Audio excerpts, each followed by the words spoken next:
Fala pessoal, está no ar mais um episódio do podcast Contra o Outlaw, o melhor podcast de direito digital, segundo o pessoal do INPI. Conosco hoje mais uma vez os professores Luiz Bino, Antony Gama, Lu Fatin e eu, Rafael Chaya, para falar de algo bem importante com uma convidada especial. Quem que está com a gente aqui hoje, Bino? Cara, dia 26 de abril, Dia Mundial da Propriedade Intelectual, e a gente não poderia deixar de chamar uma das pessoas que eu mais confio nessa área, que é a minha amiga Elise Loureiro. Toda vez que eu preciso ter uma ideia e uma dúvida que eu tenho, é ela que me salva, e a gente está inaugurando nosso espaço com uma convidada como a Elise. Obrigado, Elise, por vir. Eu que agradeço o convite, é um prazer estar aqui com vocês. Pessoas que eu tenho seguido na rede social, conheço de nome e que cada vez mais admiro pelo trabalho, pelo conhecimento. Vamos falar um pouquinho de propriedade intelectual, que realmente é um assunto muito importante. É isso aí. Oi, pessoal, que prazer estar de volta aí com uma convidada tão querida. Falar sobre propriedade intelectual é sempre muito desafiador, principalmente hoje em dia, né, com tantas nuances, aí essa intersecção entre a inteligência artificial, a inovação e a propriedade intelectual vai ser um bate-papo muito bem-vindo. O assunto precisa ser bastante debatido e compreendido por todos os juristas e empresários também, né? Então, vem com a gente. Bem, pessoal, prazer termos aqui a nossa convidada, falar de um assunto tão importante, um assunto tão no nosso dia a dia, principalmente meu e do Luiz Bino, que temos uma atuação empresarial mais forte, a gente está sempre com esse assunto na ponta da língua, então vai ser um bate-papo bem bacana, um grande prazer tê-la aqui. E é isso aí, pessoal. Vai ser um papo bem interessante porque tem bastante coisa para falar sobre propriedade intelectual, especialmente agora nessa onda das inteligências artificiais generativas, né? A gente está entrando num campo espinhoso aí que a gente vai ter que discutir. Então, já nos sigam nas nossas redes sociais, @contro_out_law. Siga-nos também no nosso perfil no YouTube, porque lá você já consegue assistir os episódios na íntegra. Estamos aqui na sala Sunset do Parque Office Brasil.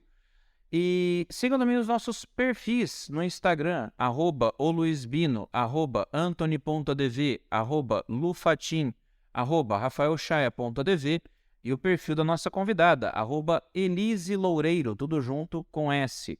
Siga também o perfil aí da nossa produtora, @Madeline Produtora, que é responsável aí pela produção dos episódios, pela edição e por tudo mais. Está sempre dando esse apoio aí importante para todos nós. A gente já começa o papo logo depois da vinheta. Vamos lá.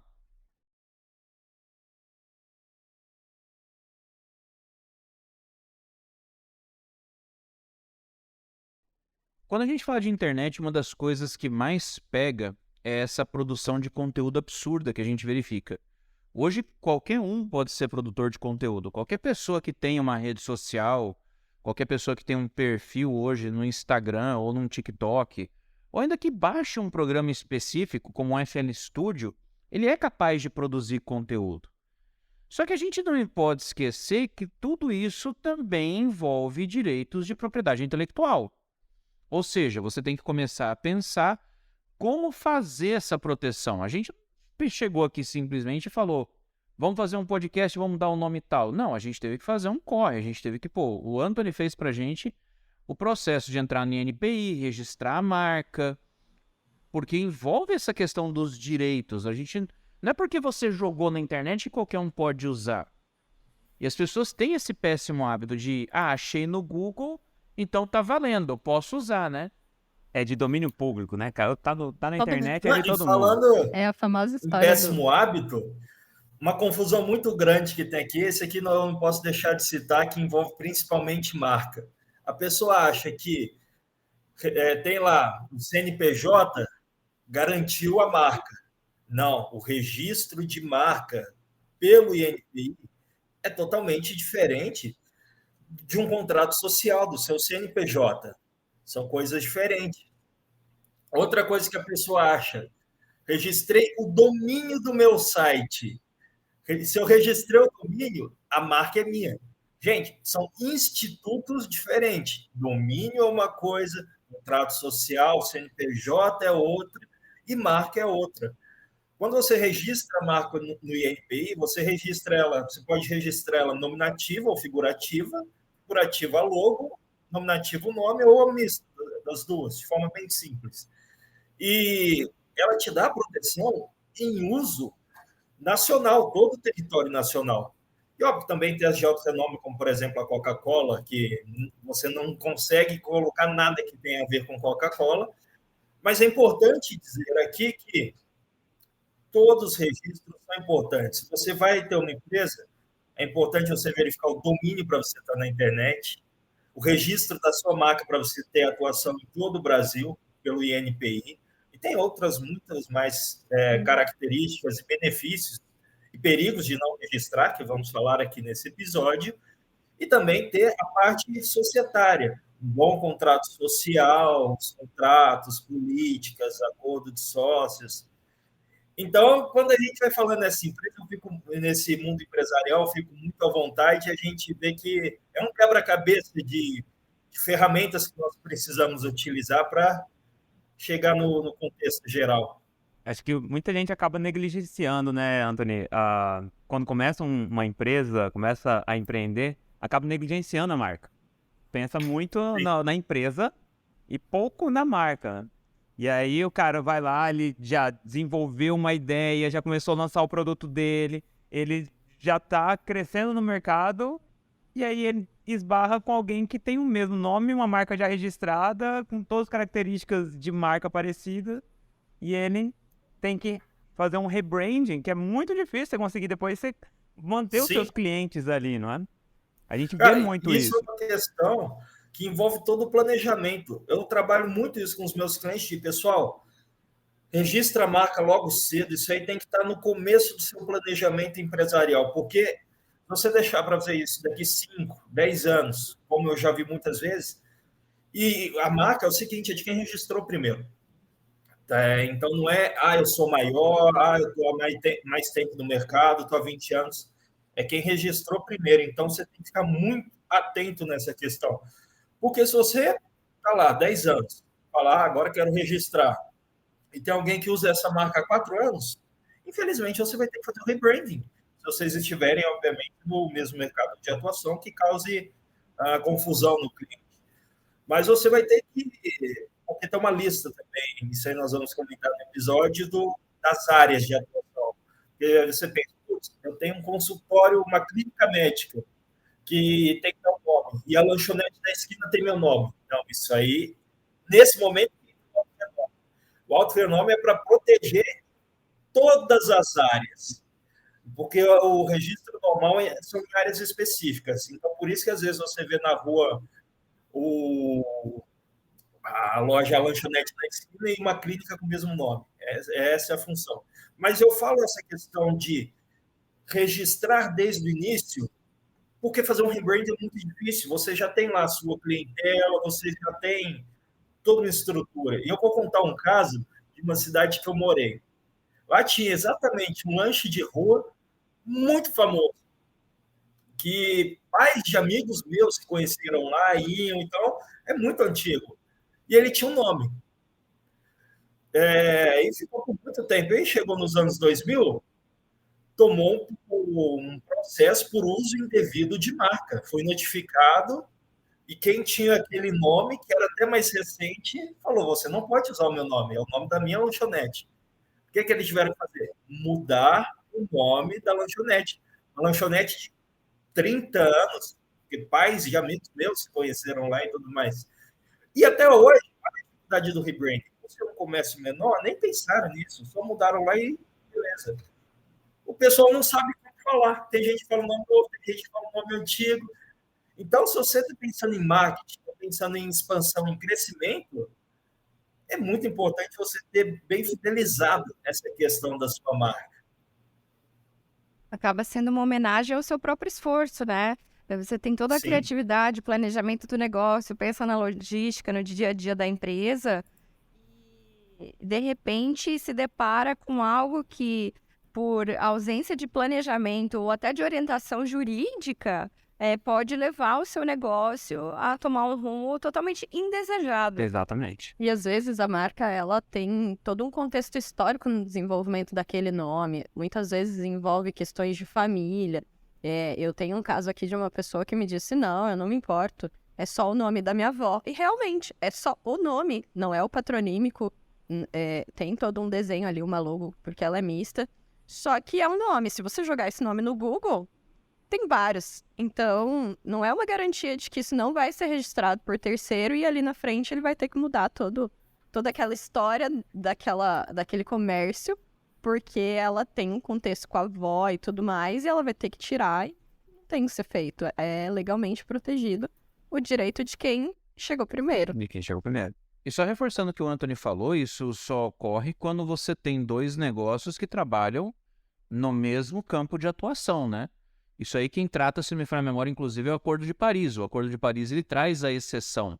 Se são realmente áreas de atuação distintas, não tem problema. Tem um caso que ficou famoso no Brasil, que foi o do Biscoitos Globo, que foi processado pelo Grupo Globo de Comunicação. O Grupo Globo de Comunicação processou os Biscoitos Globo, que eram tradicionalíssimos no Rio de Janeiro, e o judiciário chegou e falou, olha, me desculpa, mas ninguém vai confundir uma marca de biscoito de polvilho com uma emissora de televisão. E manteve dizendo que os dois podem usar o nome, até porque o nome Globo, e era o símbolo era igualzinho o símbolo da Rede Globo, até parecido. Era aquele globo com as marcas cartesianas ainda. Na época, né, o Globo. Exatamente. Pode usar, tranquilo, não tem problema. Então, assim, tem que ter essa distinção para que dois produtos tenham o mesmo nome. Razão pela qual eu já quero trazer a primeira treta desse episódio, que eu quero ouvir a opinião de vocês, inclusive da nossa convidada, e que envolve propriedade intelectual. A marca iPhone. Polêmico. Antes de trazer essa treta aí, só para explicar para o pessoal, é a classificação de NICE que nós temos. Tanto quando vai registrar a marca ali, você tem 45 tipos de classificações, que envolvem diversos serviços. Bijuteria, por exemplo, gestão de escritórios, etc. Então, serviços, está tecnologia. disponível na internet, ou você também pode tirar dúvida com um profissional da área para saber qual é a área, a classe que o seu negócio se encaixa. E como eu disse no começo também, o alto renome garante a proteção em todas as classes. São poucas empresas que têm isso. E, Chay, eu posso contar uma história antes de entrar na treta do iPhone? Pode, claro, aí.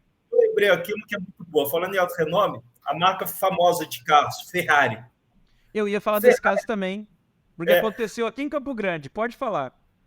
O que eu vou contar é de Brasília, mas é porque a Ferrari é uma marca que protege muito tudo que envolve... A Ferrari trabalha o poder da marca de uma forma, assim, até além, vamos assim dizer, que tem toda uma proteção, não gostam de ver carros Ferrari em racha, carros Ferrari fazendo brincadeiras no YouTube. Justin Bieber já foi até chamado a atenção por conta disso. Até para autorizar o uso da Ferrari num filme é difícil. Jogos, tem todos os requisitos. Jogo também. A franquia Need for Speed, quando entrou no Underground, essas corridas de rua, não conseguiram colocar a Ferrari no jogo. A Ferrari protege muito a sua marca. E eu quero dizer isso o seguinte, é um caso famoso, está na internet também, você pode pesquisar aí, eu postei até no meu Instagram. Numa cidade satélite de Brasília, bem num bairro do interior da cidade, tinha um salãozinho de cabelo que chamava Ferrari. A Ferrari, da Itália, contratou um escritório de advocacia para notificar esse salão, e o salão teve que mudar o nome. No interior de uma cidade satélite de Brasília. Aconteceu aqui em Campo Grande com oficina mecânica. Oficina mecânica Ferrari, e a tipologia era a mesma da Ferrari e tinha até o cavalinho do lado. Tiveram que mudar tudo. Sim. Tiveram que mudar tudo. Incomoda, né? Não, mas é que a marca é tão importante para eles, né? Que esses dias eu vi algo referente, eu não sei se foi o Bieber, eu acho que foi outro famoso, que foi impedido de ter o carro, por conta de fazer uso inadequado do carro, e aí a marca não quer o seu nome associado, né? A propriedade intelectual protege para esse mau uso?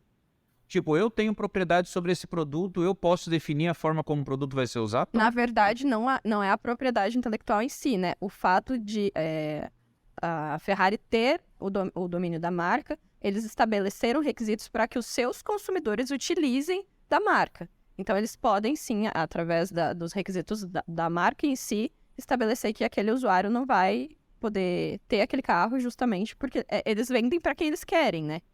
Então, como eles têm o controle... Como é um produto muito exclusivo, Não é como eles se eles têm um precisassem fazer controle. propaganda, né? Como eles têm esse controle, eles exigem um perfil determinado de consumidor e a partir do momento que não atende aquele perfil, eles falam, opa, peraí, pra você a gente não vai vender e você não vai ter esse produto. Sem Ferrari pra você, Sem Bira. Ferrari pra você. Não, e a Ferrari, Guardando dinheiro pra isso, mas como que eu a vou Ferrari sair? especificamente, ela tem algumas regras diferentes. Tanto que essa questão da proteção da marca da Ferrari, como eu falei, é over, é acima da média. É difícil você ver uma empresa fazer isso. Mas a Ferrari, ela tem políticas que ela convidam pessoas para adquirir os veículos, tem uma fila de espera diferenciada. Quando você adquire uma Ferrari, você assina termos. Quando você adquire uma Ferrari, você recebe um vídeo da construção do seu carro. E toda a configuração também é você que faz a configuração. Quero tal banco, óbvio, dentro dos padrões deles. Eles A mandaram o cor, vídeo pra você quando você comprou a sua? É bem segredo. personalizado, né? Mas você recebe todo um vídeo, toda uma experiência de venda. A Ferrari trabalha isso de uma forma bem diferente. É por isso que hoje ela não tem o melhor carro mais rápido, mas todo mundo sempre pensa na Ferrari como o sonho dos Referência, né? sonhos, o auge. Meta de consumo, né? Ué, Sim. tanto que é uma expressão idiomática, né? Você chamar algo de a Ferrari do seu setor, né? Exato. Tipo, o fulano é a Ferrari do compliance, o cara é a Ferrari Virou da propriedade adjetivo. intelectual. E eu acho que é isso Virou um eu adjetivo. acho que é isso que o Anthony falou. É uma experiência, não é um carro. É uma experiência ter uma Ferrari. É isso que Sim. manda a marca. A Ferrari já não é mais a grande campeã das corridas, como ela já foi no passado, não é mais o carro mais rápido, mas o poder da marca mantém ela no status que ela tem até hoje. E também aqui dar uma palhinha aqui para o nosso ouvinte, quando a gente fala de propriedade intelectual é o amplo aspecto. Então, você vai ver a gente falando de direito autoral, de marca, de patente, direito industrial, porque tudo isso está dentro da propriedade intelectual, direito autoral e a propriedade industrial, que envolve essa questão de marca, patente e tudo mais. Só dar essa explicação aqui para o nosso ouvinte. Foi legal o Anthony ter feito essa intervenção quando ele falou das classificações, porque a polêmica do iPhone que a gente vai falar agora envolve essas classificações. Envolve muito forte essas classificações. O que aconteceu? Vamos contar uma historinha aqui rapidão. O iPhone, todo mundo conhece, foi lançado pelo Steve Jobs em 2007. Veio como uma proposta de reinventar o smartphone. O que era smartphone na época? O smartphone na época era o N95 da Nokia, era o E63, era o Q11 da Motorola, eram os Blackberries. Eram aqueles celulares com teclado físico, telinha pequena, de baixíssima definição, que você tinha que tentar navegar na internet usando um controle tipo joystick, que era terrível. Ou seja, mesmo que você já tivesse telefones prontos para acessar a internet naquela época, ninguém acessava a internet naquela época, porque a experiência de usuário era terrível. E aí veio o Steve Jobs anunciando um telefone 100% tela, sensível ao toque, o gesto do pinch to zoom, o gesto de pinça para fazer o zoom, que é uma patente da Apple.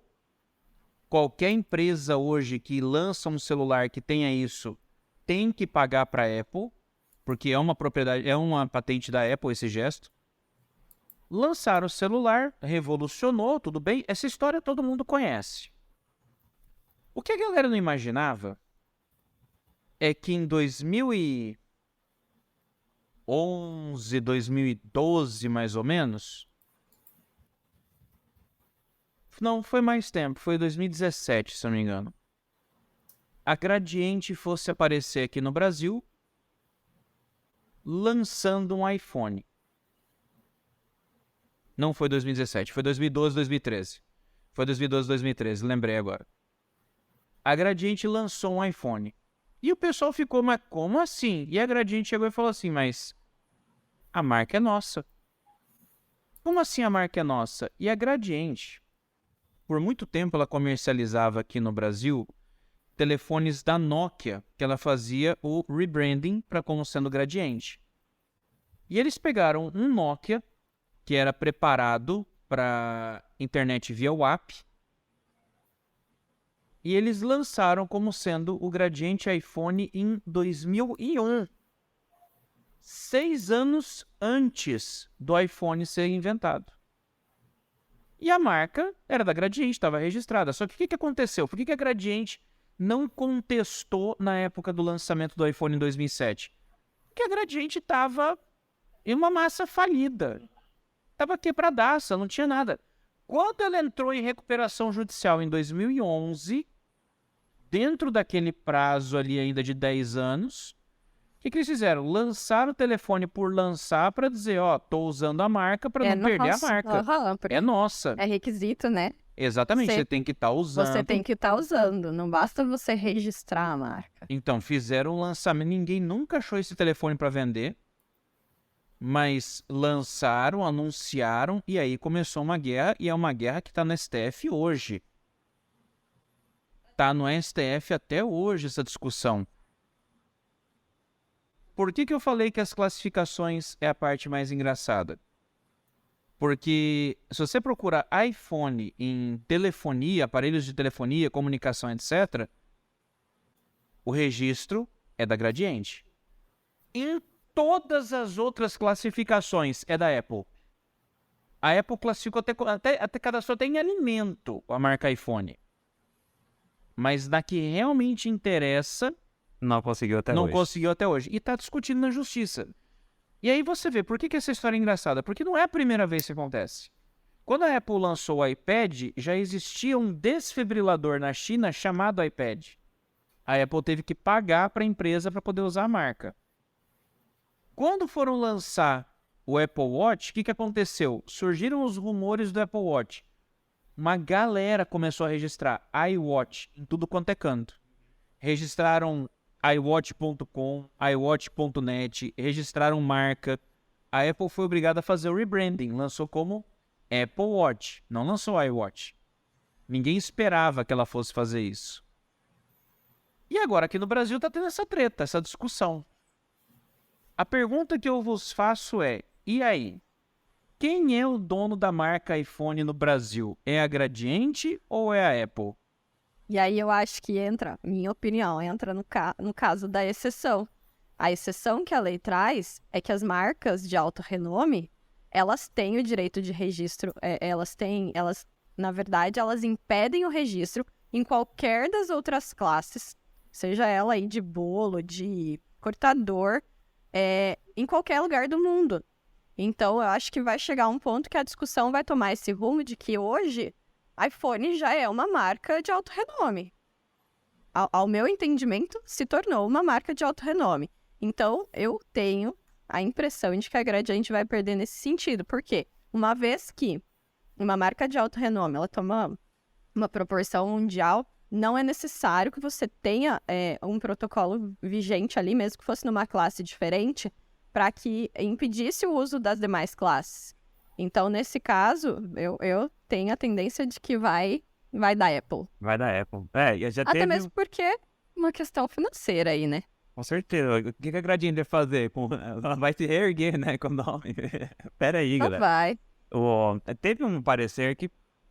Acho que quando tá no STJ ainda, houve um parecer dando... excluindo o fato da anterioridade. Falou, olha, neste caso, a anterioridade não está contando porque o grande nome, né, da marca, o que representa a marca iPhone da Apple é essa situação.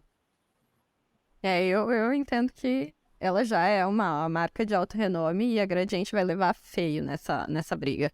Mas peraí, a Gradiente pode até levar feio na briga, mas tá todo mundo falando da Gradiente até hoje, né? Com certeza, que ele tá sendo Eu visto acho e que notado. fizeram para tentar fechar acordo.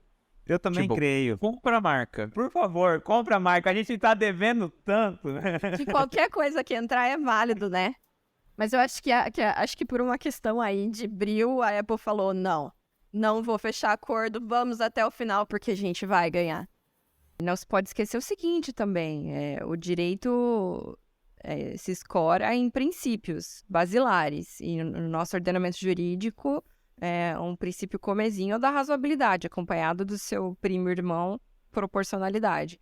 Então, há que se ter em mente que o procedimento serve ao processo, não o processo ao procedimento. Então, não adianta eu dizer, existe o princípio da anterioridade, ele pesa muito mais do que o fato da marca ter esse potencial, esse reconhecimento inexorável, né? Isso tem que ser levado em conta também.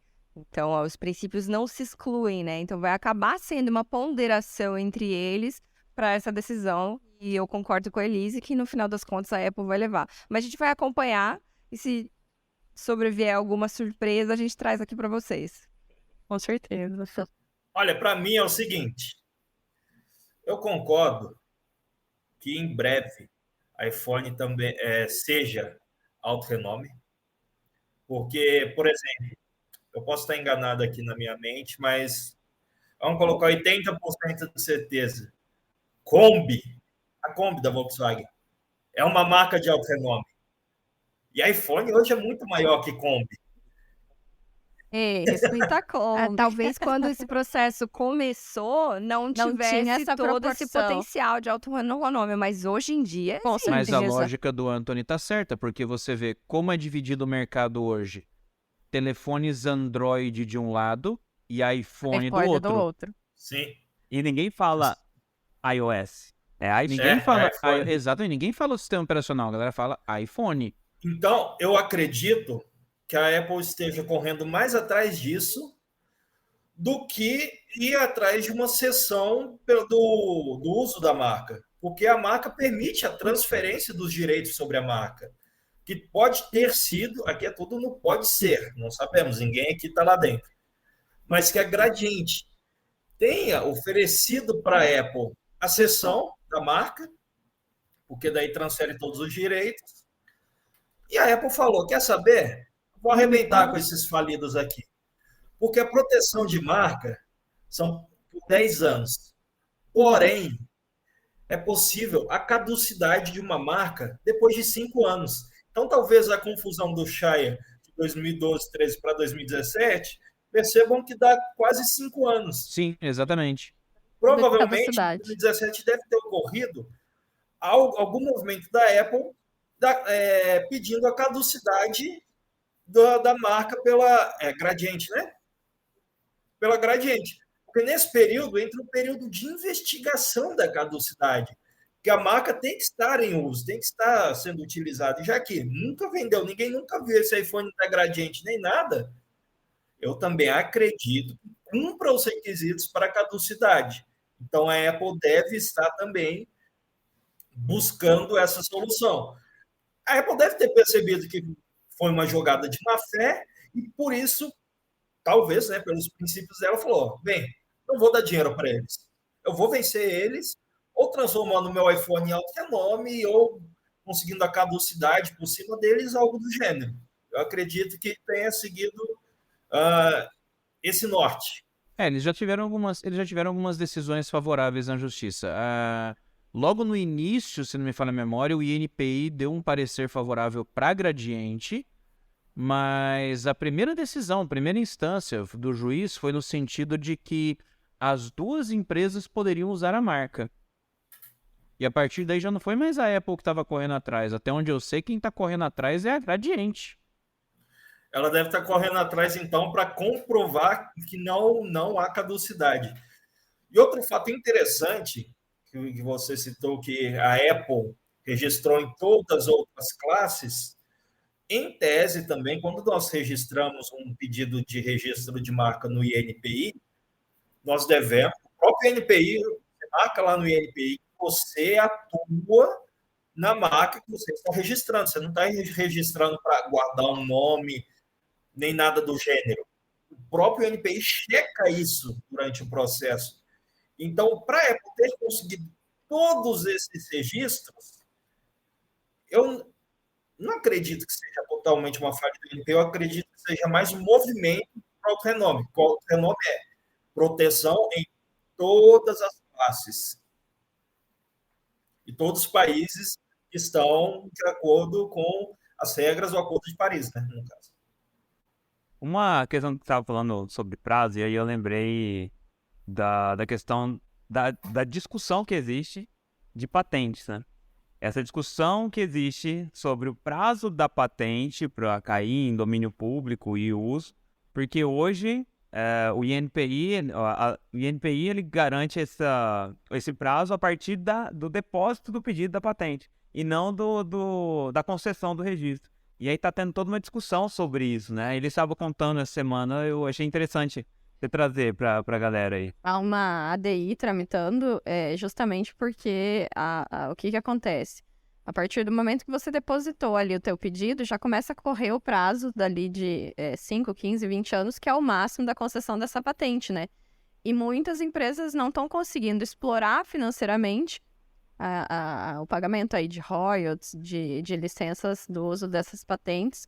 Então, tem muitos amigos cures protocolando petições nessa ADI, justamente para tentar a prorrogação. Aí eu falei ainda para o Luiz que hoje vi uma informação referente a uma farmacêutica, se eu não me engano, acho que é brasileira, que teve o pedido negado no TRF justamente porque o entendimento tem sido no sentido de não prorrogar essa patente. Eles perdem porque o que acontece? Cai em domínio público e barateia aquele produto, barateia aquela patente, e justamente é referente à empresa farmacêutica, né?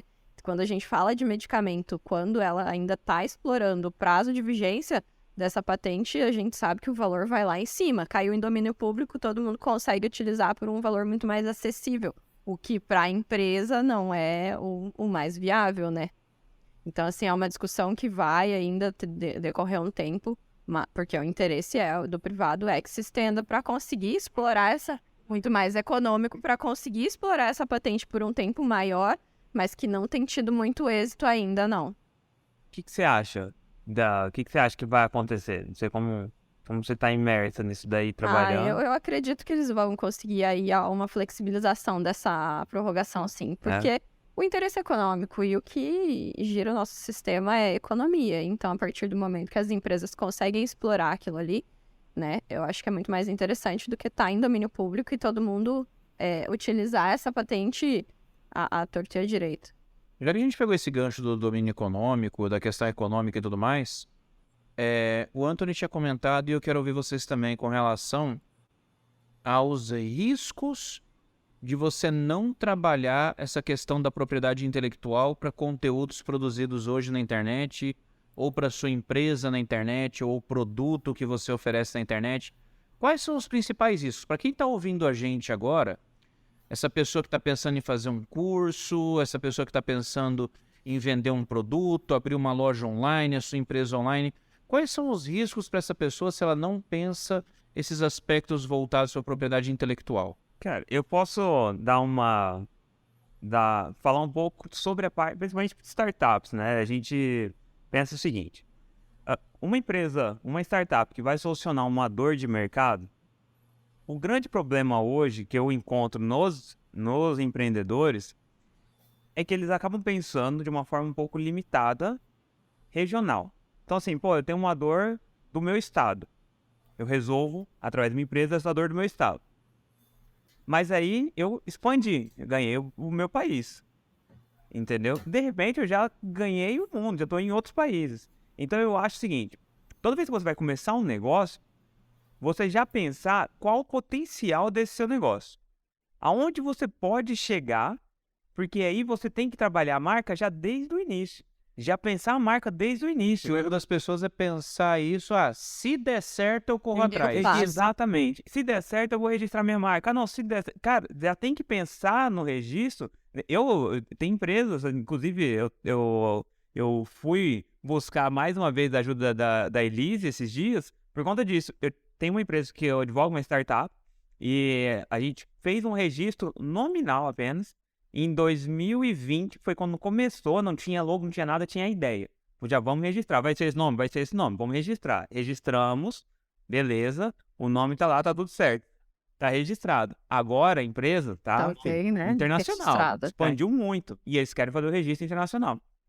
E aí eu fui atrás da Elise, porque eu falei, cara, me ajuda a fazer esse registro nacional, porque o bicho pega.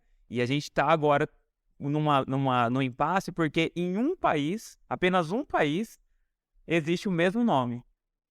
É um país que faz parte do acordo do E faz Protocolo de Madrid. Exatamente. E assim, é a mesma classe, a princípio é o serviço mesmo. é diferente, mas... No final ali o serviço é diferente, mas acaba que integra um pouco do produto ali. Então pode ser que tenha um problema com essa empresa. E aí a gente vem para os riscos legais mesmo disso. Porque o que acontece? Muitas vezes essa mentalidade limitada de não registrar é no sentido de, eu vou gastar muito porque o registro é muito caro. Gente, as taxas, elas são taxas irrelevantes. Se você for pensar no custo que você investe para, por exemplo, ter uma marca aí e chegar a internacionalizar ela. E a primeira coisa que você vai sofrer é uma notificação. Já vai começar ali que você vai ter que responder uma notificação extrajudicial e dizer assim, bom, aqui não cabe ou realmente cabe, o que você está me pedindo, você tem um registro anterior, eu vou ter que tirar. Você vai ter que investir em todo um rebranding, vai ter que despender mais um custo de todo o marketing que você fez da tua marca, passada a tua notificação. Você dizer, não, eu vou manter, não, eu quero continuar, realmente eu não tenho registro, mas eu vou brigar. Você vai sofrer uma ação judicial e é passível de indenização. Aí você tem todo um custo judicial que a gente sabe que não é barato. Honorários de advogado, custas judiciais e fora toda a morosidade que a gente tem do judiciário, né?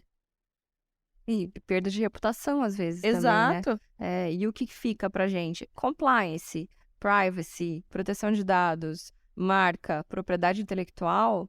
tem que ser by design, a gente tem que ser no início, porque é muito mais pilar de cômodo, sustentação.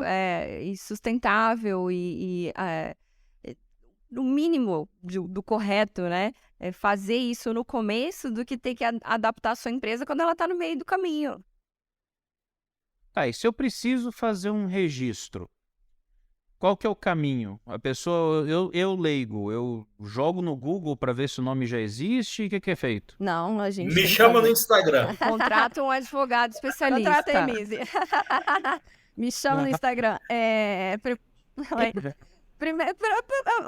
Primeira coisa, Google não vai adiantar. Meus clientes falam assim, eu joguei no Google, achei tal empresa. Eu falei, calma, vamos fazer a pesquisa no INPI. Porque, como o Antônio disse, o único registro válido de uma marca é o certificado emitido pelo INPI. Então, a gente vai fazer essa busca de anterioridade desse nome, dessa figura, porque também tem um elemento figurativo que pode ser registrado para verificar se a gente não tem uma anterioridade. Não tendo uma anterioridade, seja em classe, seja em especificação, aí a gente vai partir aí para a possibilidade dos requisitos legais do que não é registrável.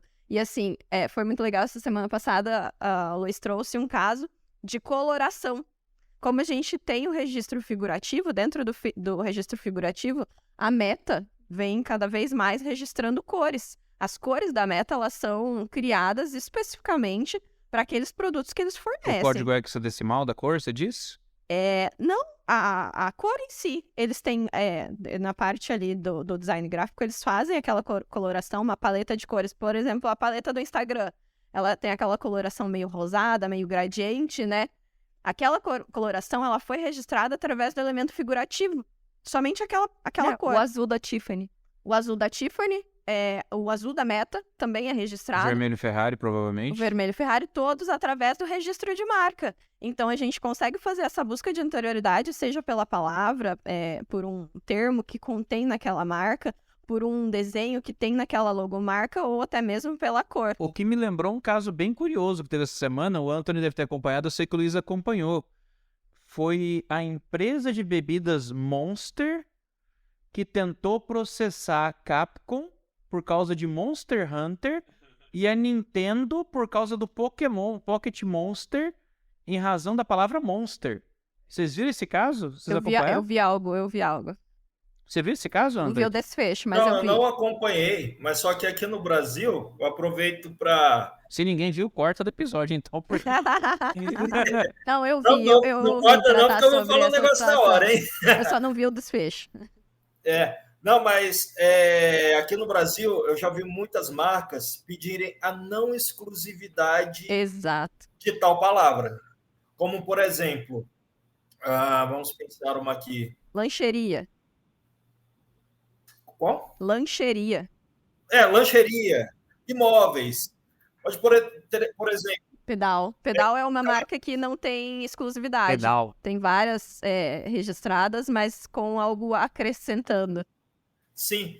E daí, por exemplo, vamos pegar o exemplo de carros. Se você registrar Bino Chaya Carros, você não vai pedir a exclusividade de carros. Porque carros vai ter muito mais. Pode ter Anthony Luiza Carros, Anthony Carros, como por exemplo.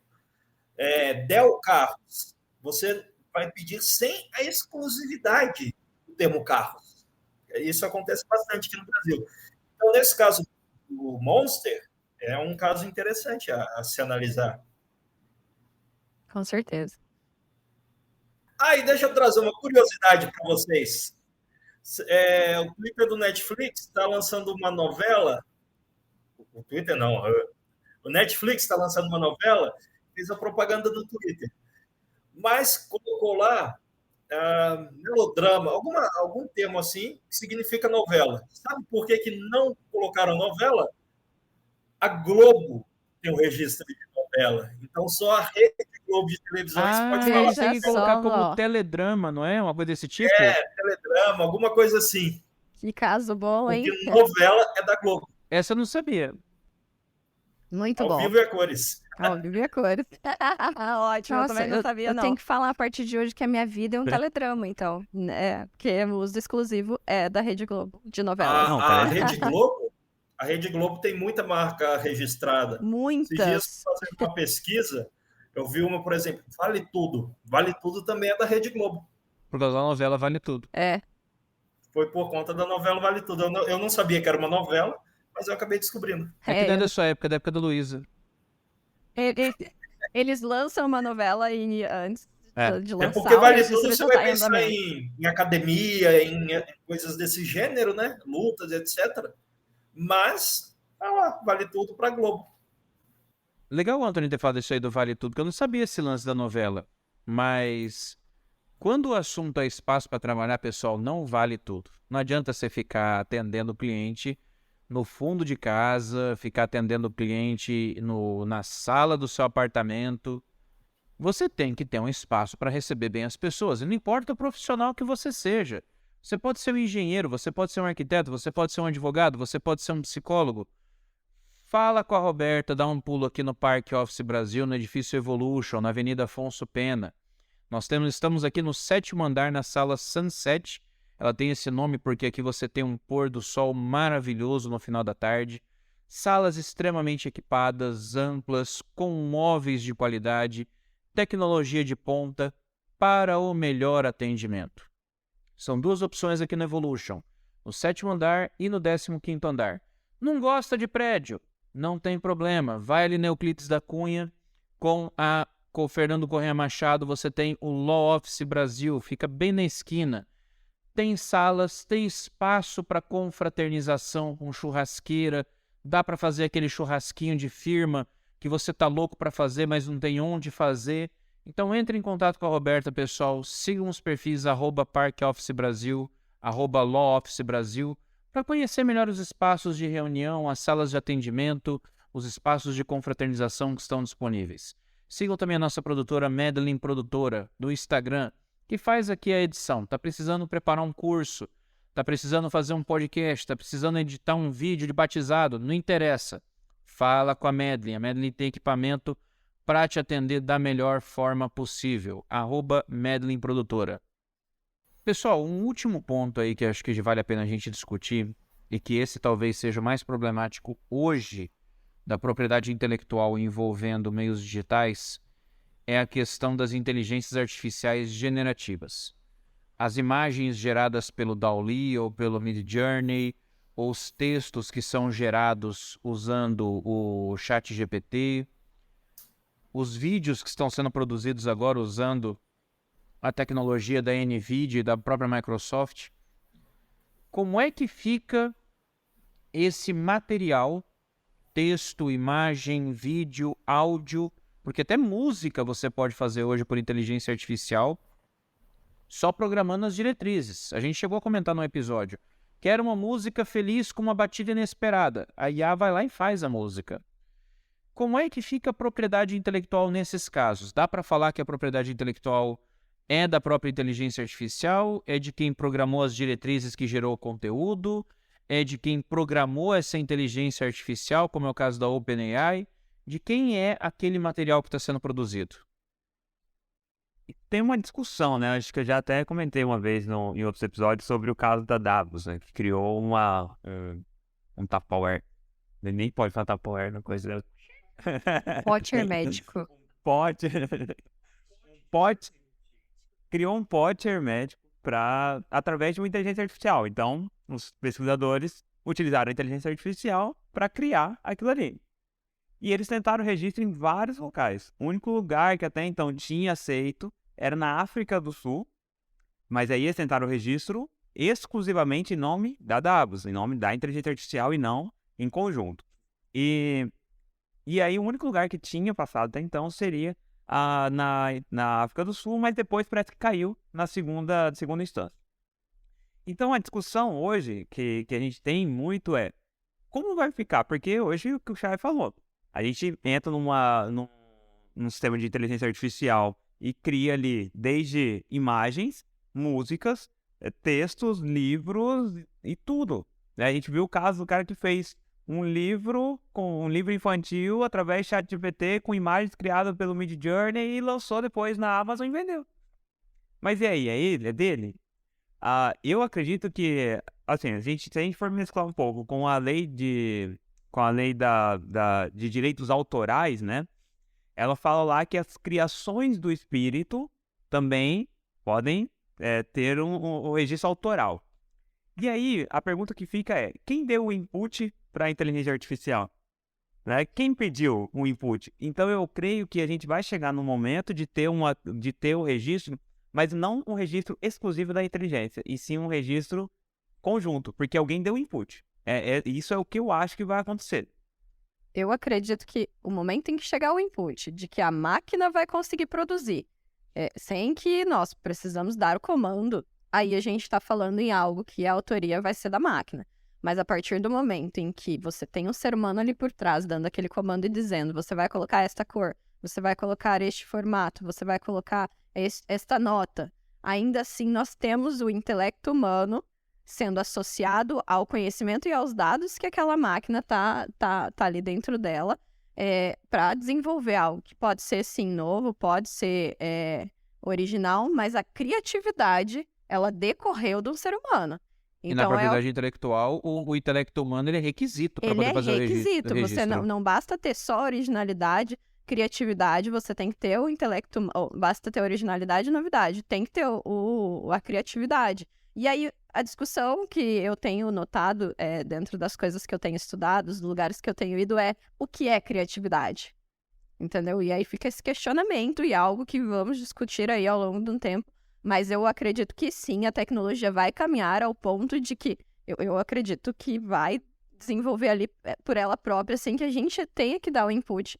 Mas isso leva talvez um tempo, talvez não. Vamos ver como é que caminha, né?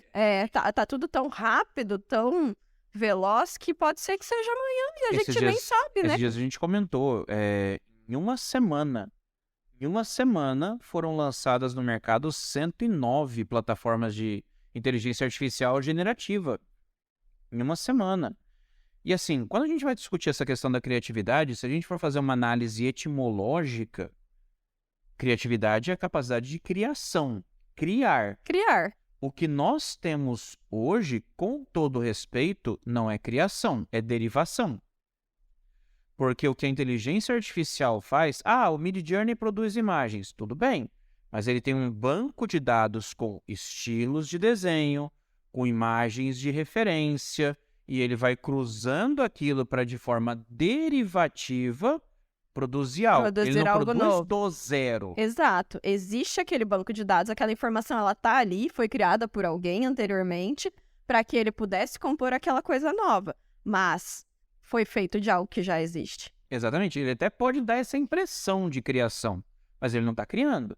Mesmo a inteligência artificial, por exemplo, que produz música de acordo com os inputs que eu coloquei, com as diretrizes que eu programei.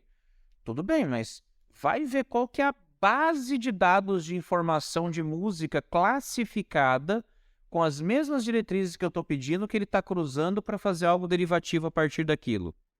Então, hoje a gente tem uma inteligência artificial que é derivativa. Tanto que, se você tira a base de dados dela, ela não produz nada. E é a discussão sobre quando você entra no chat GPT e ele não te fornece fonte. Cadê a fonte? Ele te traz todas as informações que você está pedindo ali. Não necessariamente as informações corretas sempre. E não tem fonte. E aí? Aquele direito autoral ali do que tá... quem me garante que aquela informação A não é do fulano, que a informação B não é do ciclano, passível de proteção do direito autoral? É toda a discussão que está tendo, por exemplo, o pessoal de DeviantArt, que é uma rede social de artistas, contra o pessoal do DALL-E, do Midjourney, etc. Por quê? Porque eles perceberam que essas inteligências artificiais generativas de imagem estavam usando esses sites que são públicos, são portfólios públicos, para coletar ali as imagens e, a partir daquelas imagens, fazer a imagem derivativa. Eu ia comentar isso aí agora, Oxaia. Manda Os bala. artistas estão pensando... Não, mas é nessa pegada sua que tem artistas percebendo a utilização de suas obras, principalmente em artes visuais mesmo. E aí eu entro numa discussão muito mais séria, porque a partir do momento em que a gente der o direito autoral para uma máquina, e a responsabilidade civil vai ser de quem? A gente vai responsabilizar essa máquina de que forma? A gente vai indenizar esse autor de que maneira? A máquina vai pagar essa indenização? Eu tenho visto algumas empresas já tomando medidas no sentido de autorregular a questão. O Midjourney faz isso. Eu tenho que ver se eles mudaram os termos de uso recentemente, que agora eles acabaram com o plano gratuito. Mas o que o Midjourney faz? Eles colocam nas regras o seguinte: todas as imagens que você gerar são suas. Você usa para o que você quiser. Então, montei uma imagem. Quero usar para ilustrar uma reportagem? Eu posso. Quero usar para ilustrar um post de Instagram? Eu posso. Quero usar para ilustrar um livro? Eu posso. Quero usar em uma apostila, em uma apresentação, em um PowerPoint? Eu posso. A arte é minha, eu faço o que eu quiser. Eles só colocam uma exceção. Se você for utilizar essa arte como um ativo virtual, um NFT, por exemplo, se você for usar a nossa plataforma para gerar NFTs, aí nós vamos ter uma porcentagem no repasse do Smart Contract. No Smart Contract você vai ter que programar um repasse para a gente. Não vai sair de graça. Era 10 ou 15%, se eu não me engano. E aí o que está me chamando a atenção no Midjourney é que eles encerraram o acesso gratuito, o acesso agora é só pago, e mesmo acesso pago você tem limitação para gerar imagens, é 200 por mês, se eu não me engano. Você não pode gerar mais do que isso. Será que não é uma limitação de banco de dados, talvez? Eu acho que é uma limitação, sabe para quê? Para não sobrecarregar o servidor. É. Porque você pode pedir o seguinte: eu faço uma imagem, aí eu peço 10 variações, mais 10 variações, mais 10 variações, mais 10 variações. Se eu fizer isso 10 vezes, eu já gerei 2.000 imagens ali, mais ou menos. Se eu faço 20 imagens, com 10 variações, 200. Se eu faço isso mais 10 vezes, já são 2.000. Tem uma coleção de NFT pronta. E sobrecarrega o sistema, né? Talvez eles ainda não tenham a Exatamente. capacidade de comportar essa quantidade. Eu acho que talvez seja nesse sentido mesmo. Economicamente, a inteligência artificial já está sendo usada. O Bino deu esse exemplo do cara que, escreveu um livro usando o ChatGPT, ilustrou usando o Midjourney e publicou usando a Amazon, que é o KDP, o Kindle Direct Publishing. Publica diretamente para Kindle. Dentro do KDP, eu sei porque quando eu fui fazer a publicação na Amazon do meu livro, eles dão a opção de você publicar o e-book e a própria Amazon já te dá a opção. Quer fazer a publicação do livro de capa? E lá você escolhe o tipo de capa que você quer, o acabamento de capa, o papel, a cor do papel, quantos livros você quer, eles imprimem e já põe para vender no próprio site. Que massa. Oxaia, O KDP faz mais isso. importante- Então, olha só, você pode escrever um livro hoje, você pode escrever o livro, produzir, imprimir e vender sem a necessidade de uma editora. e o mais importante, Qual que é o nome do seu livro? Fala para os nossos ouvintes. Bem, tá à venda, tá na Amazon. É o Liberdade de Expressão, Internet e Telecidadania. Tá na 2ª edição. Estamos esperando algumas decisões esse ano para a gente continuar a edição da 3ª. Porque senão você ia lançar 3, 4 edições Vou ter que por lançar ano. 3, 4 livros por ano, porque tá acontecendo tanta coisa. Mas tá na 2ª Pessoal, edição. A 2ª edição brincadeiras para à Kindle parte, tá mas- disponível na Amazon. E a versão impressa deve sair nas próximas semanas. Excelente. Brincadeiras à parte, mas livro. aqui vocês estão tendo a honra de ter a oportunidade de ter o livro de... Sem brincadeira, é sinceridade aqui. Um dos maiores estudiosos nessa área do Brasil.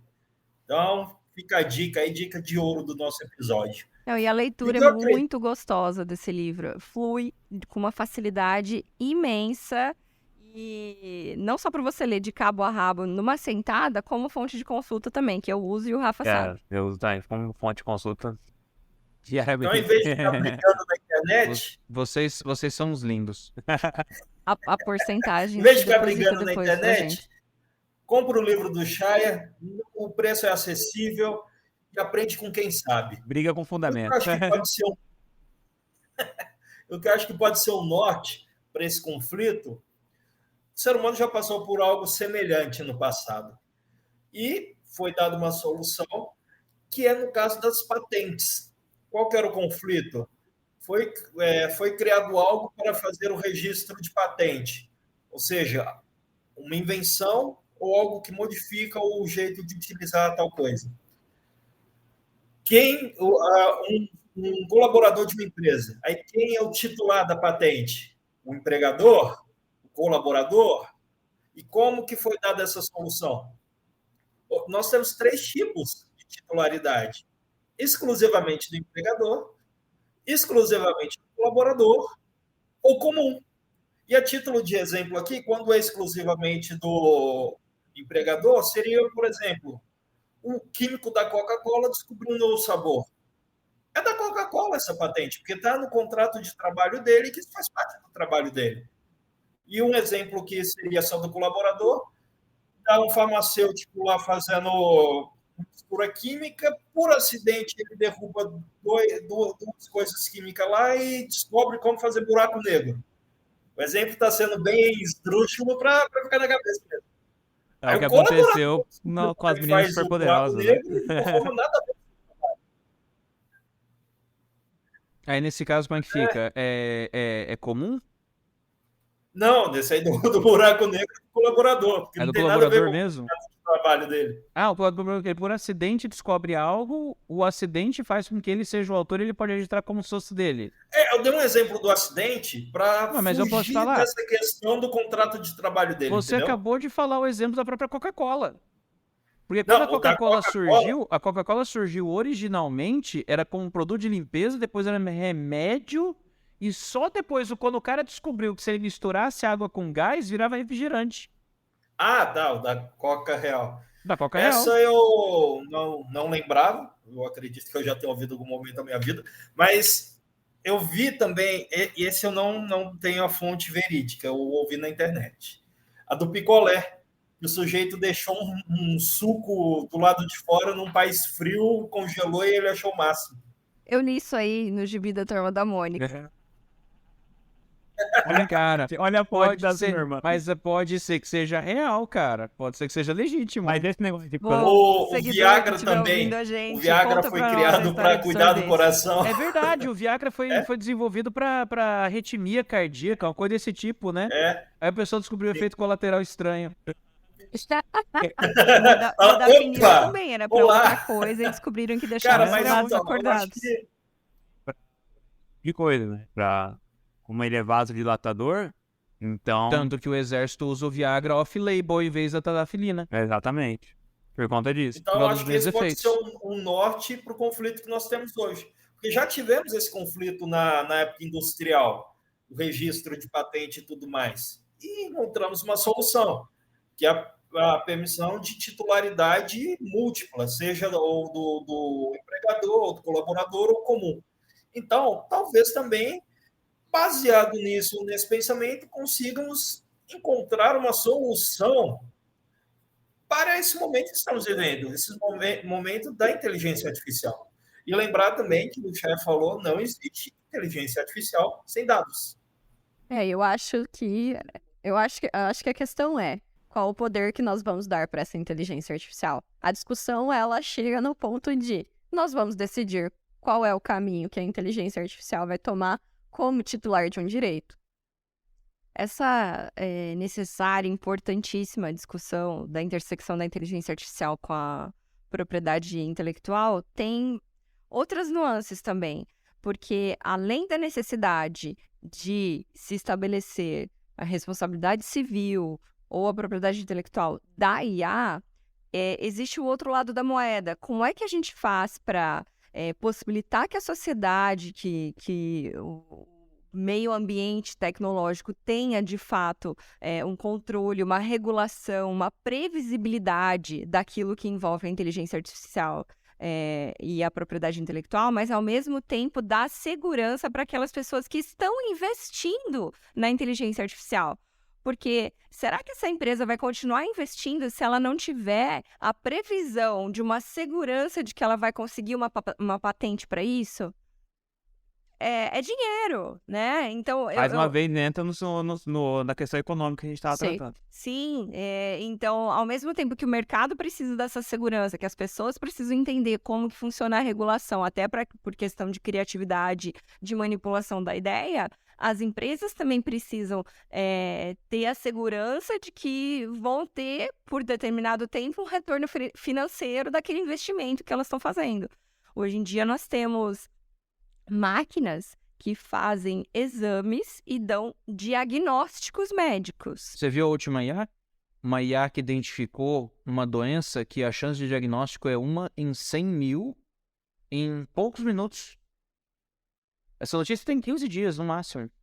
Não, e o que ela está fazendo? Ela não está fornecendo um exame para um médico dar o diagnóstico, ela está dando o diagnóstico, que em muitos países é um exercício de uma profissão exclusivo do médico. Ele está praticando a medicina. Então, veja só como nós estamos atrasados na regulação. E a IA está num ponto de intersecção que é incontrolável. Então, daqui para frente, é ladeira abaixo, meu amigo. Meu caminho sem fim. Ou acima. Ou acima. Pessoal, é bem legal a gente fazer esse papo, não só porque dia 26 de abril é o Dia Mundial da Propriedade Intelectual, mas porque se você para ler, por exemplo, o Marco Civil da Internet, a nossa Lei 12.965, tanto nos seus fundamentos, no artigo 2º, quanto nos seus princípios, no artigo 3º, está muito marcante ali a presença da questão da livre iniciativa. O Marco Civil da Internet, nos seus fundamentos e nos seus princípios, ele diz: nós podemos empreender na internet, nós temos a liberdade de negócios na internet. E muita gente empreendeu nos últimos anos na internet, muita gente encontrou na internet um nicho para trabalhar e ganhar bastante dinheiro. Só que, gente, você precisa também ter a noção de que se você quer entrar nesse mercado de empreendedorismo, seja com uma startup, seja com uma loja virtual, não importa. Você precisa estar pensando desde cedo essas questões pertinentes à propriedade intelectual. Você vai ter um nome na sua empresa? Faz o registro do nome. Tem a marca? Registra a marca. Registra a razão social. Faz o código. Não deixa para fazer aquilo que a gente estava comentando, sabe? Ah, se der certo eu vejo isso lá na frente. Não quero ter gasto com isso agora. Tudo para lançar, já faz. Ainda que você já tenha o registro do nome da sua empresa como marca, você vai lançar um produto dessa empresa, também registra esse nome, registra a marca, registra essa logo, né? Aquela história, né? Não vou pagar pra ver. Paga, Fazer depois é mais caro. Fazer depois sempre vai ser mais caro. Então, assim, fica aquela coisa de... é custo. Nossa, os custos do empreendedor. Gente, propriedade intelectual é investimento. É investimento em tranquilidade, é investimento em segurança, é investimento em saber que se o seu produto hoje for um sucesso, se amanhã começar a aparecer um monte de cópia barata no AliExpress ou na Shopee, você tem como, de repente, acionar esse pessoal que está te falsificando. Então, assim, é você evitar que, de repente, pessoas venham na carona do seu sucesso morder uma fatia significativa do seu trabalho. Porque o cara que desenvolve um produto, o cara que desenvolve um serviço, não é da noite pro dia. Às vezes o cara faz todo um planejamento para entrar no mercado, para errar o mínimo possível para já conseguir um bom avanço. E aí, pessoal, não adianta você ter aquela vontade de empreender, você ter aquela vontade de transformação, você ter aquela vontade de entrar no mercado, mas a lição básica você não fez, que é de se proteger. É o Você deixar fundamental. de registrar, seja a sua marca, seja fazer o acompanhamento jurídico desde o início, é você deixar de acreditar no seu negócio. É você assumir que você vai ser pequeno, que você vai parar em certo momento. Porque sem ter um jurídico com você, sem registrar a marca, sem ter os contratos, tudo certinho, você está fadado ao fracasso. Não tem como crescer, não tem como ter investimento. E aqui uma coisa que acontece bastante, eu tenho certeza que o Bino já viu, porque isso aí é clássico de startups. Startup tem que crescer rápido e precisa de dinheiro, muitas vezes externo, porque não tem internamente. E o que acontece? Pessoal, temos que vender. Então, vamos investir no nosso produto, vamos investir no marketing e na tecnologia. E o jurídico? Fulano, pesquisa na internet aí como é que faz tal contrato. Pega o Fulano, modelo do descobre contrato. como é que faz tal coisa. Você vai fazer isso aí e é isso. Aí dá problema. Aí tem que fazer o quê? Liga para o Bino. É, Ele liga paga pro mais Anto, caro. paga mais caro. Pede pro chat GPT fazer um contrato. É. Exatamente. Vocês já pediram pro chat GPT fazer um contrato? Nem ferrando. Grosseiro. Eu Grosseiro, já pedi pra ver. grosseiríssimo. Eu já pedi, porque eu trabalho com contrato. É uma É muito afronta. modelinho básico, não tem informações. Você fez? Então, Você Eu, fez, eu, eu Antônio? fiz três tipos. Eu pedi para ele fazer 3 tipos. Eu tenho umas informações de modelos de negócio diferentes. Ficou muito ruim. Ridículo, né? Péssimo. Ainda tá longe, Assim, né? porque eu adoraria sai. receber da outra parte um contrato desse. Porque a vitória não é certa. Veja só, uma startup tem peculiaridades, tem informações ali que são muito importantes e que só o profissional que vai sentar ali, dedicar o tempo para estudar aquela legislação Só e situações específicas, inclusive, de todo aquele desenvolvimento. seus tudo. Então não tem Todo. como você pedir pra. Ainda, pelo menos. Ainda não é possível, vamos respeitar. Eu já fiz essa aposta, tem gente que fica pé da vida quando eu falo isso, cara. Mas eu acho que hoje uma inteligência artificial, ela tá muito mais propensa a substituir gente, por exemplo, da área de biológicas como a medicina, do que da área jurídica. Eu acho que tá mais fácil substituir um médico hoje do que um advogado. Assim, não que isso vá acontecer amanhã, mas que pode acontecer em uns 10, 15 anos, pode, com tranquilidade. Porque na área da medicina é muito, acho que muito mais possível você analisar dados com base em números do que na Sintomas nossa. são dados. São dados. Sintomas são dados. que E no- se você no tiver uma jurídico. análise genética da pessoa, histórico do pai, histórico da mãe, questão genética, tem os sintomas, jogou, Pronto. já era. Esse caso que eu falei da inteligência artificial que fez o Mapeamento diagnóstico e diagnosticou uma doença que a chance é de 1 em 100 mil. Era numa prova. Era num exame que é feito nas universidades de medicina dos Estados Unidos. Então, era uma questão de prova que foi desenhada para ter como resposta aquele diagnóstico. E acertou. Acertou. E acertou, entendeu? Então, assim, eu tenho essa preocupação. Mas é isso, já foi tema de um outro episódio, a gente já falou sobre isso. Chico, porque o advogado trabalha com comportamento humano. O comportamento humano, ele pode até ser derivado de dados, Mas ele é mas esses imprevisível. dados não são objetivos. Pode ser São imprevisível, dados né? não estruturados. Exatamente. Pessoal, foi uma delícia, Elise. Adorei ter você aqui. Bem-vinda, volte sempre. Obrigada. E sucesso. É isso aí, galera. Cara, que tema relevantíssimo. A gente deve sempre pensar, né, a registro de marca, patentes, tudo, desde o do início mesmo. E ter alguém como a Elise aqui hoje acompanhando a gente, trazendo num papo tão legal, descontraído e tranquilo, para que não só nós aqui possamos, né, aprender com ela, mas também quem nos ouve aí. E muito obrigado, Elise, pela sua presença. Eu que agradeço a todos vocês. Luiz, pelo convite. Realmente me sinto honrada de estar aqui nessa mesa com pessoas que entendem tanto do direito digital e outras matérias afins. E falar sobre propriedade intelectual que me entusiasma. Realmente eu estou nessa área porque eu gosto da área. A gente está aí com o Dia da Propriedade Intelectual no dia 26 de abril. E muito obrigada. Elise, quem quiser conhecer mais o seu trabalho, fala suas redes sociais, você tem uma empresa. Eu tenho um escritório, chama Fregadória Advocacia, e eu, nas minhas redes sociais, eu tenho o Instagram, Elise Loureiro, com S, e pode conhecer um pouquinho mais sobre o meu trabalho, vai ter um acesso ali ao meu direct para trocar uma ideia e saber um pouco sobre como eu atuo.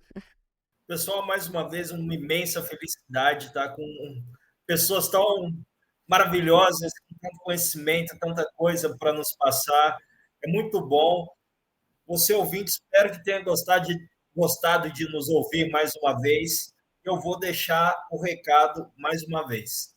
Se você está começando uma empresa sem não, se você está começando sua empresa sem pensar em registrar sua marca, sem pensar nos contratos básicos, basilares para sua empresa, você está fadado ao fracasso. Você não está pensando no seu sucesso. Foi um grande prazer e nos vemos no próximo episódio. Pessoal, um grande abraço. O que foi Obrigado. essa pausa dramática que você fez? É que eu esqueci de dar tchau.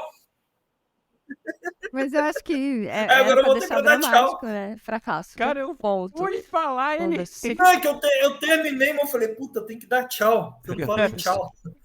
Agora tchau. E é isso aí, pessoal. Não deixe de nos seguir nas nossas redes sociais, @oluizbino, @lufatim, @antony.dv, @rafaelchaia.dv, todas do Instagram. Siga também no nosso perfil lá no YouTube, para que você possa assistir a íntegra do episódio em vídeo quantas vezes você quiser. Sigam também o perfil da nossa convidada, @Elise Loureiro, para entender de propriedade intelectual, para poder conversar mais sobre esse tema com ela, com certeza vocês vão aprender muito nessa oportunidade.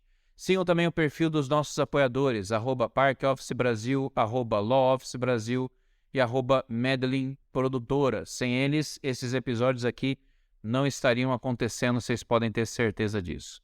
E é isso aí, pessoal. Mais uma vez, muito obrigado pela audiência de vocês. Fiquem com Deus, até a próxima e fui!